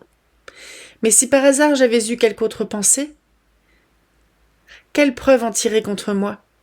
Je ne suis pas plus maître de mes pensées que des accidents extérieurs qui me les suggèrent. De ce qu'une pensée surgit en moi, on ne peut pas conclure un commencement d'exécution, ni même une résolution. Jamais je n'ai eu l'idée de tuer personne. Mais si la pensée d'un meurtre me venait, ma raison n'est-elle pas là pour l'écarter? Vous parlez de la raison bien à votre aise, mais est-elle toujours là, comme vous dites, pour nous diriger? Pour que la raison parle et se fasse obéir, il faut de la réflexion, c'est-à-dire du temps et du sang-froid. A-t-on toujours l'un et l'autre? Dans un combat, je vois arriver sur moi un boulet qui ricoche, je me détourne, et je découvre mon ami, pour lequel j'aurais donné ma vie, si j'avais eu le temps de réfléchir. J'essayai de lui parler de nos devoirs d'hommes et de chrétiens, de la nécessité où nous sommes d'imiter le guerrier de l'Écriture, toujours prêt au combat.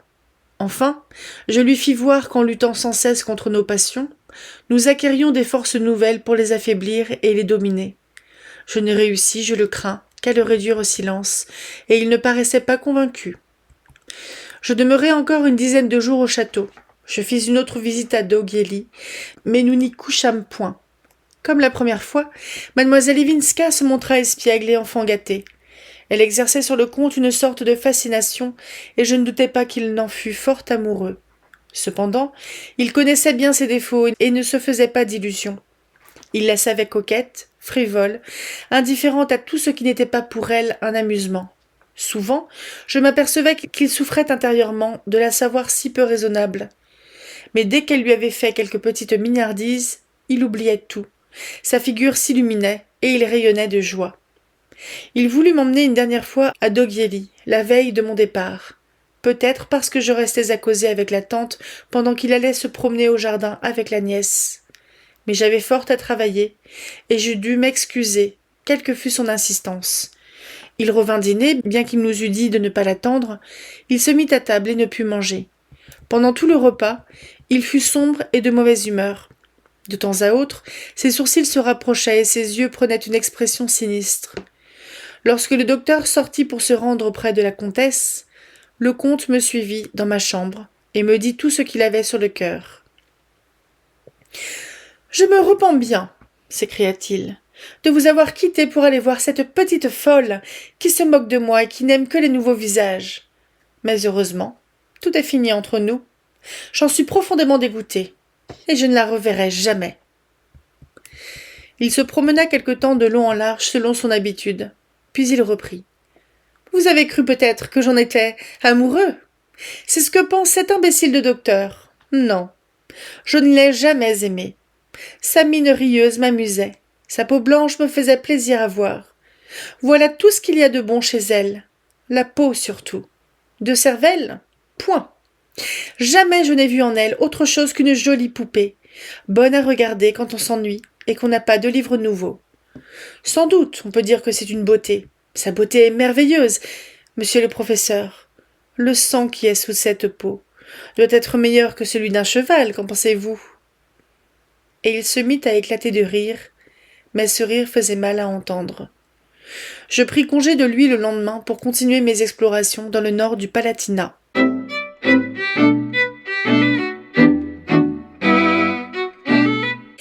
Chapitre 7. Elles durèrent environ 2 mois, et je puis dire qu'il n'y a guère de village en Samogétie où je ne me sois arrêté et où je n'ai recueilli quelques documents. Qu'il me soit permis de saisir cette occasion pour remercier les habitants de cette province, et en particulier messieurs les ecclésiastiques, pour le concours vraiment empressé qu'ils ont accordé à mes recherches et les excellentes contributions dont ils ont enrichi mon dictionnaire. Après un séjour d'une semaine à Zare, je me proposais d'aller m'embarquer à Clépéda, port que nous appelons Mémel, pour retourner chez moi, lorsque je reçus du comte Zémiote la lettre suivante apportée par un de ses chasseurs. « Monsieur le professeur, permettez-moi de vous écrire en allemand. Je ferais encore plus de solécisme si je vous écrivais en Yomoud, et vous perdriez toute considération pour moi. Je ne sais si vous en avez déjà beaucoup, et la nouvelle que j'ai à vous communiquer ne l'augmentera peut-être pas. Sans plus de préface, je me marie, et vous devinez bien à qui. Jupiter se rit des serments des amoureux. Ainsi fait Pirkunz, notre Jupiter samogitien. C'est donc mademoiselle Julienne Iwinska que j'épouse le 8 du mois prochain. Vous seriez le plus aimable des hommes si vous veniez assister à la cérémonie. Tous les paysans de Médintiltas et lieux circonvoisins viendront chez moi manger quelques bœufs et d'innombrables cochons. Et quand ils seront ivres, ils danseront dans ce pré à droite de l'avenue que vous connaissez. Vous verrez des costumes et des coutumes dignes de votre observation. Vous me ferez le plus grand plaisir, et à Julienne aussi. J'ajouterai que votre refus nous jetterait dans le plus triste embarras. Vous savez que j'appartiens à la communion évangélique, de même que ma fiancée. Or, notre ministre, qui demeure à une trentaine de lieues, est perclus de la goutte, et j'ai osé espérer que vous voudriez bien officier à sa place. Croyez-moi, mon cher professeur, votre bien dévoué, Michel Zémiotte.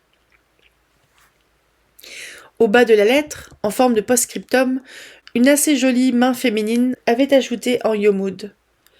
Moi, muse de la Lituanie, j'écris en Yomoud. Michel est un impertinent de douter de votre approbation. Il n'y a que moi, en effet, qui sois assez folle pour vouloir d'un garçon comme lui. Vous verrez, monsieur le professeur, le 8 du mois prochain, une mariée un peu chic. Ce n'est pas du Yomoud, c'est du français. N'allez pas au moins avoir des distractions pendant la cérémonie? Ni la lettre, ni le post-scriptum ne me plurent. Je trouvais que les fiancés montraient une impardonnable légèreté dans une occasion si solennelle. Cependant, le moyen de refuser? J'avouerai encore que le spectacle annoncé ne laissait pas de me donner des tentations. Selon toute apparence, dans le grand nombre de gentilshommes qui se réuniraient au château de Médintiltas, je ne manquerais pas de trouver des personnes instruites qui me fourniraient des renseignements utiles. Mon glossaire Yomoud était très riche, mais le sens d'un certain nombre de mots appris de la bouche de paysans grossiers demeurait encore pour moi enveloppé d'une obscurité relative. Toutes ces considérations réunies eurent assez de force pour m'obliger à consentir à la demande du comte, et je lui répondis que dans la matinée du 8, je serais à Médintiltas. Combien j'eus lieu de m'en repentir.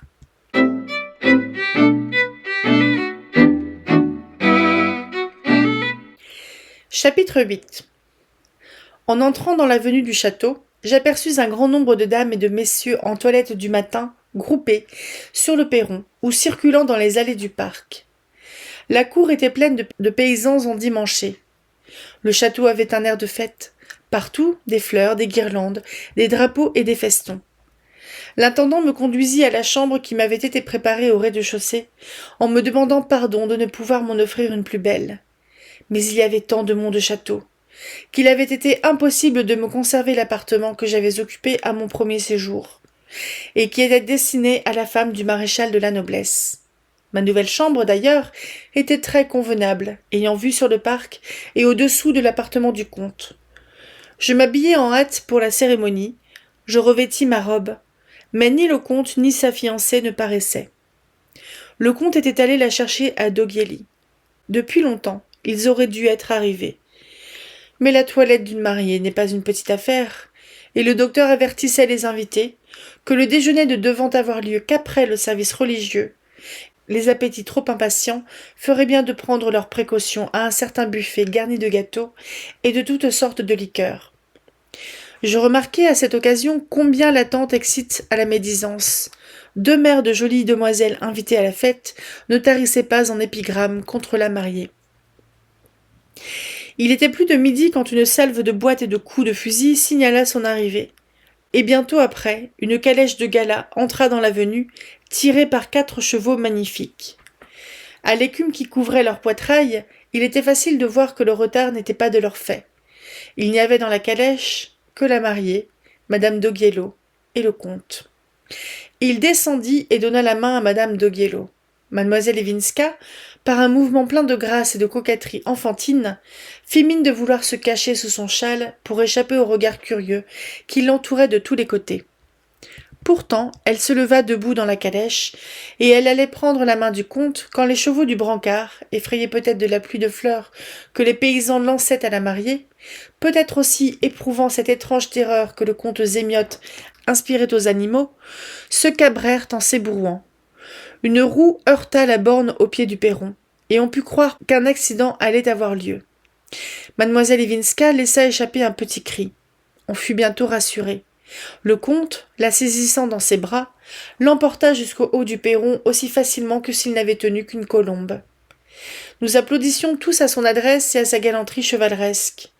Les paysans poussaient des vivats formidables. La mariée, toute rouge, riait et tremblait à la fois. Le comte, qui n'était nullement pressé de se débarrasser de son charmant fardeau, semblait triompher en le montrant à la foule qui l'entourait. Tout à coup, une femme de haute taille, pâle, maigre, les vêtements en désordre, les cheveux épars, et tous les traits contractés par la terreur, parut au haut du perron, sans que personne pût savoir d'où elle venait. « À l'ours !» criait-elle d'une voix aiguë. « À l'ours ! Des fusils ! Il emporte une femme ! Tuez-le ! Feu ! Feu !» C'était la comtesse. L'arrivée de la mariée avait attiré tout le monde au perron, dans la cour ou aux fenêtres du château. Les femmes mêmes qui surveillaient la pauvre folle avaient oublié leurs consignes. Elles s'étaient échappées, et sans être observées de personne, étaient arrivées jusqu'au milieu de nous. Ce fut une scène très pénible. Il fallut l'emporter, malgré ses cris et sa résistance. Beaucoup d'invités ne connaissaient pas sa maladie. On dut leur donner des explications. On chuchota longtemps à voix basse. Tous les visages étaient attristés. « Mauvais présage !» disaient les personnes superstitieuses, et le nombre en est grand en Lituanie. Cependant, mademoiselle Iwinska demanda 5 minutes pour faire sa toilette et mettre son voile de mariée, opération qui dura une bonne heure. C'était plus qu'il ne fallait pour que les hommes qui ignoraient la maladie de la comtesse en apprissent la cause et les détails. Enfin, la mariée reparut, magnifiquement parée et couverte de diamants. Sa tante la présenta à tous les invités, et lorsque le moment fut venu de passer à la chapelle, à ma grande surprise, en présence de toute la compagnie, mademoiselle d'Auguiello appliqua un soufflet sur la joue de sa nièce, assez fort pour faire retourner ceux qui auraient eu quelque distraction. Ce soufflet fut reçu avec la plus parfaite résignation, et personne ne parut s'en étonner. Seulement, un homme en noir écrivit quelque chose sur un papier qu'il avait apporté, et quelques-uns des assistants y apposèrent leur signature de l'air le plus indifférent. Ce ne fut qu'à la fin de la cérémonie que j'eus le mot de l'énigme. Si je l'eusse deviné, je n'aurais pas manqué de m'élever avec toute la force de mon ministère sacré contre cette odieuse pratique, laquelle a pour but d'établir un cas de divorce en simulant que le mariage n'a eu lieu que par suite de violences matérielles exercées contre une des parties contractantes. Après le service religieux, je crus de mon devoir d'adresser quelques paroles au jeune couple, m'attachant à leur mettre devant les yeux la gravité et la sainteté de l'engagement qui venait de les unir. Et comme j'avais encore sur le cœur le post-scriptum déplacé de mademoiselle Iwinska, je lui rappelai qu'elle entrait dans une vie nouvelle, non plus accompagnée d'amusement et de joie juvénile, mais pleine de devoirs sérieux et de graves épreuves. Il me sembla que cette partie de mon allocution produisit beaucoup d'effet sur la mariée, comme sur toutes les personnes qui comprenaient l'allemand. Des salves d'armes à feu et des cris de joie accueillirent le cortège au sortir de la chapelle, puis on passa dans la salle à manger. Le repas était magnifique, les appétits fort aiguisés. Et d'abord, on n'entendit d'autre bruit que celui des couteaux et des fourchettes. Mais bientôt, avec l'aide des vins de Champagne et de Hongrie, on commença à causer, à rire, et même à crier. La santé de la mariée fut portée avec enthousiasme. À peine venait-on de se rasseoir qu'un vieux panet à moustache blanche se leva, et d'une voix formidable. « Je vois avec douleur, dit-il, que nos vieilles coutumes se perdent. Jamais nos pères n'eussent porté ce toast avec des verres de cristal. Nous buvions dans le soulier de la mariée, et même dans sa botte, car de mon temps, les dames portaient des bottes en maroquin rouge. Montrons, amis, que nous sommes encore de vrais Lituaniens. Et toi, madame, daigne me donner ton soulier. » La mariée lui répondit en rougissant, avec un petit rire étouffé. « Viens le prendre, monsieur, mais je ne te ferai pas raison dans ta botte. » Le panais ne se le fit pas dire 2 fois. Il se mit galamment à genoux, ôta un petit soulier de satin blanc à talons rouges, remplit de vin de champagne, et but si vite et si adroitement qu'il n'y en eut pas plus de la moitié qui coula sur ses habits. Le soulier passa de main en main, et tous les hommes y burent, mais non sans peine. Le vieux gentilhomme réclama le soulier comme une relique précieuse, et madame d'Auguiello fit prévenir une femme de chambre de venir réparer le désordre de la toilette de sa nièce. Ce toast fut suivi de beaucoup d'autres, et bientôt les convives devinrent si bruyants qu'il ne me parut plus convenable de demeurer parmi eux. Je m'échappai de la table sans que personne fît attention à moi, et j'allais respirer l'air en dehors du château. Mais là encore, je trouvai un spectacle peu édifiant. Les domestiques et les paysans, qui avaient eu de la bière et de l'eau-de-vie à discrétion, étaient déjà ivres, pour la plupart. Il y avait des disputes et des têtes cassées. Çà et là, sur le pré, des ivrognes se vautraient, privés de sentiments, et l'aspect général de la fête tenait beaucoup d'un champ de bataille. J'aurais eu quelque curiosité de voir de près les danses populaires, mais la plupart étaient menées par des bohémiennes effrontées, et je ne crus pas qu'il fût bien séant de me hasarder dans cette bagarre. Je rentrai donc dans ma chambre, je lus quelque temps, puis me déshabillai et m'endormis bientôt. Lorsque je m'éveillai, l'horloge du château sonnait 3 heures. La nuit était claire, bien que la lune fût un peu voilée par une légère brume. J'essayai de retrouver le sommeil. Je ne pus y parvenir. Selon mon usage en pareille occasion, je voulus prendre un livre et étudier, mais je ne pus trouver les allumettes à ma portée. Je me levai, et j'allais tâtonnant dans ma chambre, quand un corps opaque, très gros, passa devant ma fenêtre et tomba avec un bruit sourd dans le jardin. Ma première impression fut que c'était un homme, et je crus qu'un de nos ivrognes était tombé par la fenêtre. J'ouvris la mienne et regardai. Je ne vis rien. J'allumai enfin une bougie, et m'étant remise au lit, je repassai mon glossaire jusqu'au moment où l'on m'apporta le thé. Vers 11 heures, je me rendis au salon, où je trouvai beaucoup d'yeux battus et de mines défaites. J'appris en effet qu'on avait quitté la table fort tard. Ni le comte, ni la jeune comtesse n'avaient encore paru. À 11h30, après beaucoup de méchantes plaisanteries, on commença à murmurer, tout bas d'abord, bientôt assez haut. Le docteur Frober prit sur lui d'envoyer le valet de chambre du comte frapper à la porte de son maître. Au bout d'un quart d'heure, cet homme redescendit, et un peu ému, rapporta au docteur Frober qu'il avait frappé plus d'une demi-douzaine de fois sans obtenir de réponse. Nous nous consultâmes, madame d'Auguiello, le docteur et moi. L'inquiétude du valet de chambre m'avait gagné. Nous montâmes tous les 3 avec lui. Devant la porte, nous trouvâmes la femme de chambre de la jeune comtesse tout effarée, assurant que quelque malheur devait être arrivé, car la fenêtre de madame était toute grande ouverte. Je me rappelai avec effroi ce corps pesant tombé devant ma fenêtre. Nous frappâmes à grands coups. Point de réponse. Enfin, le valet de chambre apporta une barre de fer et nous enfonçâmes la porte. Non. Le courage me manque pour décrire le spectacle qui s'offrit à nos yeux. La jeune comtesse était étendue morte sur son lit, la figure horriblement lacérée, la gorge ouverte, inondée de sang. Le comte avait disparu, et personne depuis n'a eu de ses nouvelles. Le docteur considéra l'horrible blessure de la jeune femme. « Ce n'est pas une lame d'acier, » s'écria-t-il, « qui a fait cette plaie. C'est une morsure. » Le professeur ferma son livre et regarda le feu d'un air pensif. « Et l'histoire est finie » demanda Adélaïde. « Finie » répondit le professeur d'une voix lugubre. « Mais, reprit-elle, pourquoi l'avez-vous intitulé Lokis ? Pas un seul des personnages ne s'appelle ainsi. »« Ce n'est pas un nom d'homme, » dit le professeur. « Voyons, Théodore, comprenez-vous ce que veut dire Lokis ? » ?»« Pas le moins du monde. »« Si vous vous étiez bien pénétré de la loi de transformation du sanskrit au lituanien, vous auriez reconnu dans Lokis le sanskrit Arksha ou Riksha. On appelle Lokis, en lituanien, l'animal que les Latins ont nommé Ursus et les Allemands Bar. Vous comprenez maintenant mon épigraphe.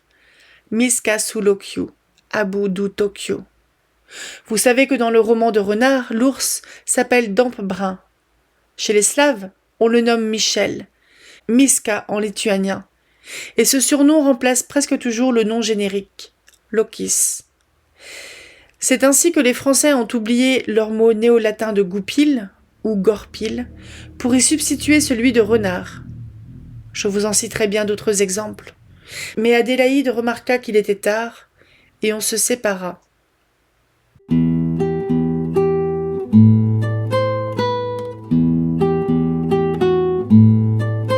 Bonjour et bienvenue à la ressourcerie de l'écrivain.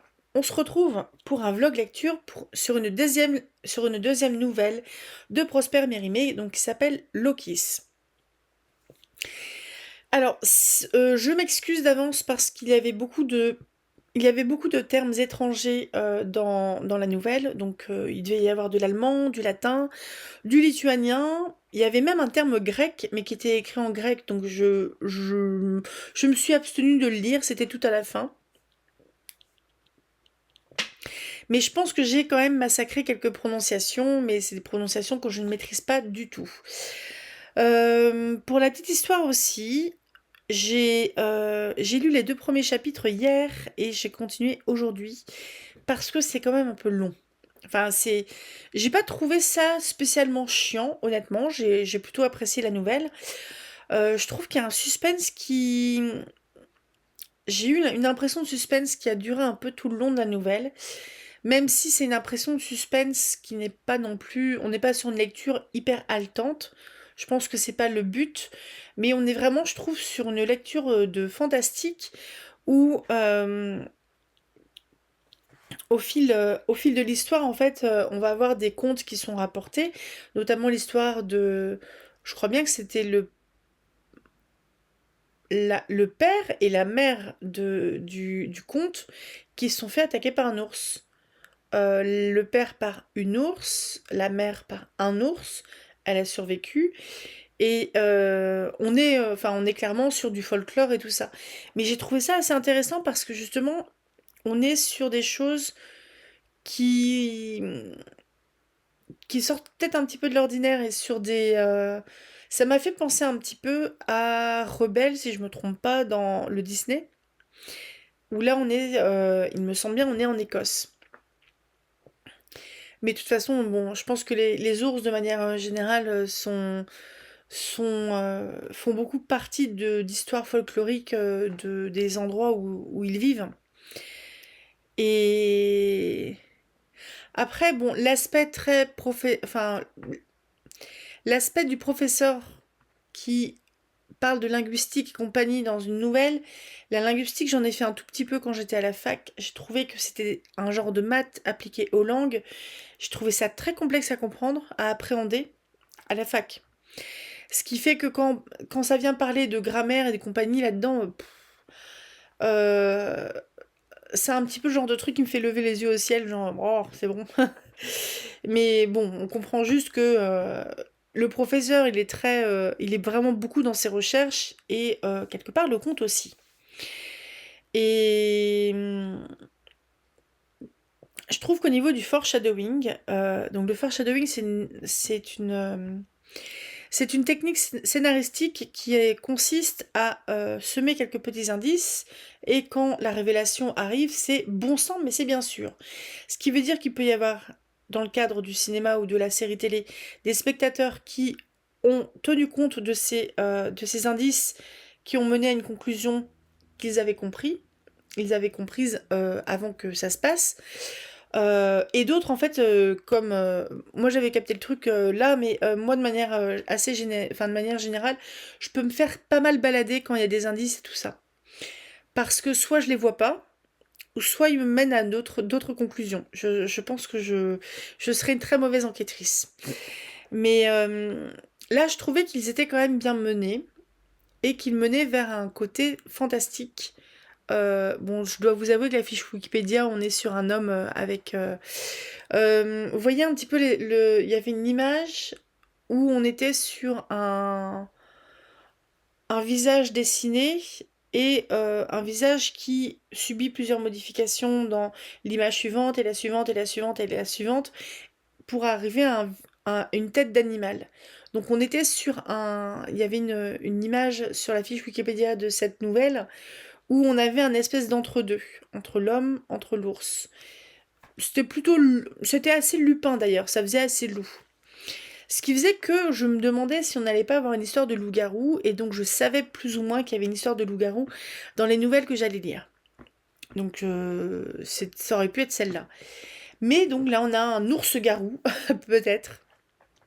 Et on a vu aussi, en foreshadowing, bah déjà l'histoire des parents du conte, parce qu'il me semble bien qu'il y avait le père aussi. Vous voyez, j'ai déjà oublié depuis hier.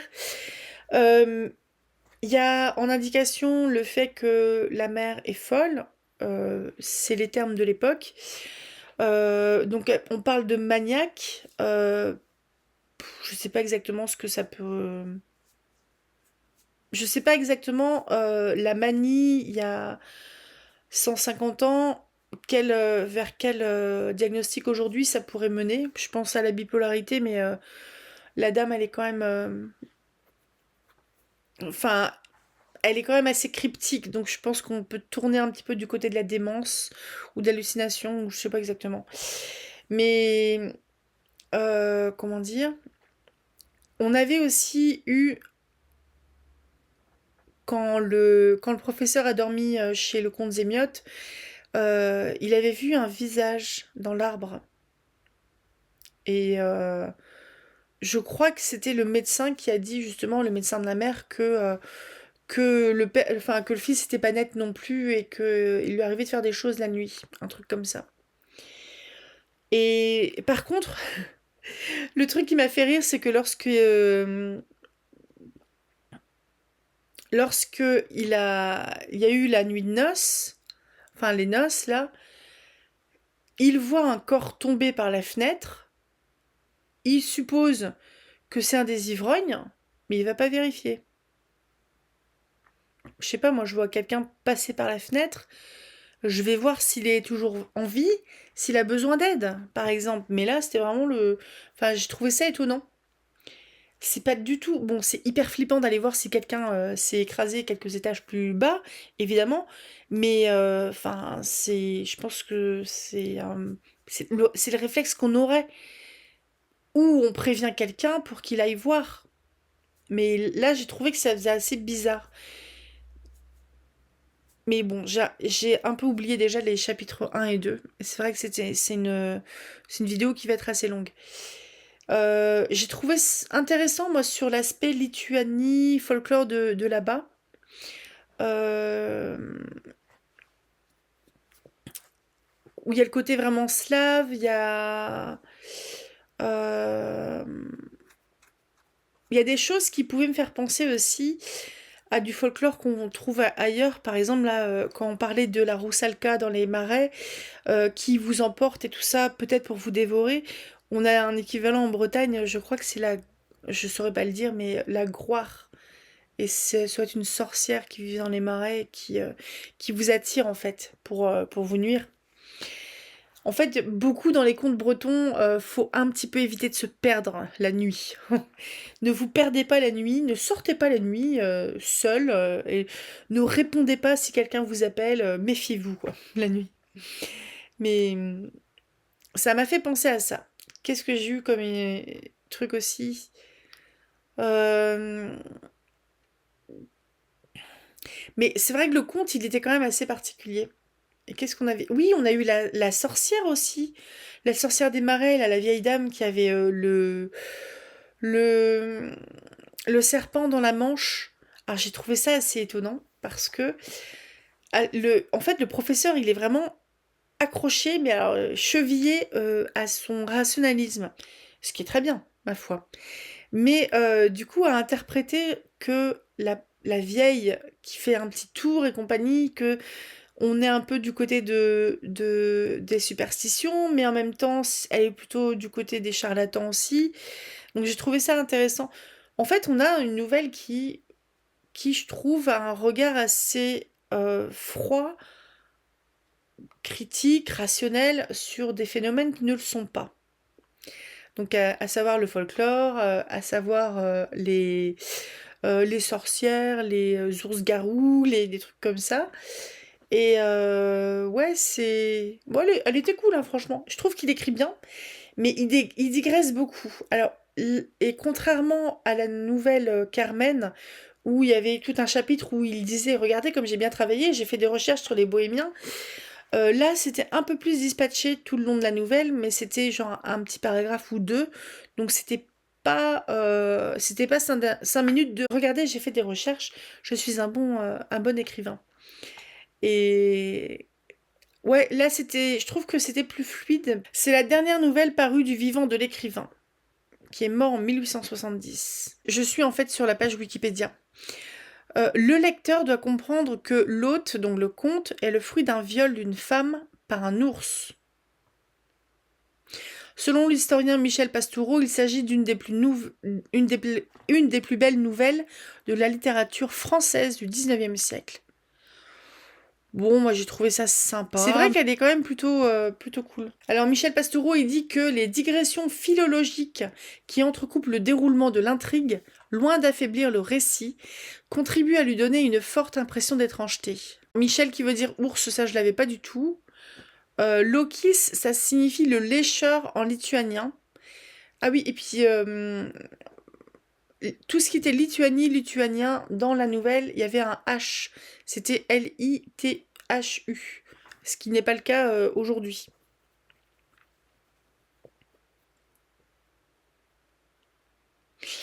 Et a priori, la légende originelle, en fait, ça serait inspiré de Jean de l'Ours. Donc Jean de l'Ours, c'est une créature qui est née d'une femme et d'un ours. Bon, bah du coup, ma foi, c'était plutôt sympa. J'ai bien aimé. Il reste en fait Tamango, la Vénus d'île, Colomba et l'enlèvement de la Redoute. Donc on verra. Ah voilà. Après, c'est Tamango. Et je crois qu'on est sur quelque chose de plus réaliste. Je vous souhaite un très bon samedi. À demain pour la suite des Trappeurs de l'Arkansas de Gustave Aimard, où on va commencer la partie 2. Donc la dernière partie, il reste 4 semaines, je crois, de lecture. Mercredi prochain, je sais pas exactement ce que je vais faire encore. Je suis en train de lire des trucs un peu à droite à gauche là, mais je sais pas si vous avez remarqué, j'ai un peu du mal à produire de la vidéo entre guillemets pour le mercredi. Donc, je sais pas. Je suis en train de lire du Jenny Colgan, mais il y a 3 bouquins, je suis pas sûre d'avoir tout lu pour mercredi.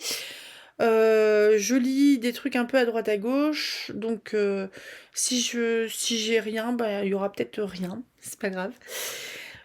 Je vous souhaite donc un très bon samedi. N'hésitez pas à me dire si ça vous a plu, si ça vous fait penser à quelque chose aussi, et à tout bientôt. Lisez tout plein et rêvez tout grand.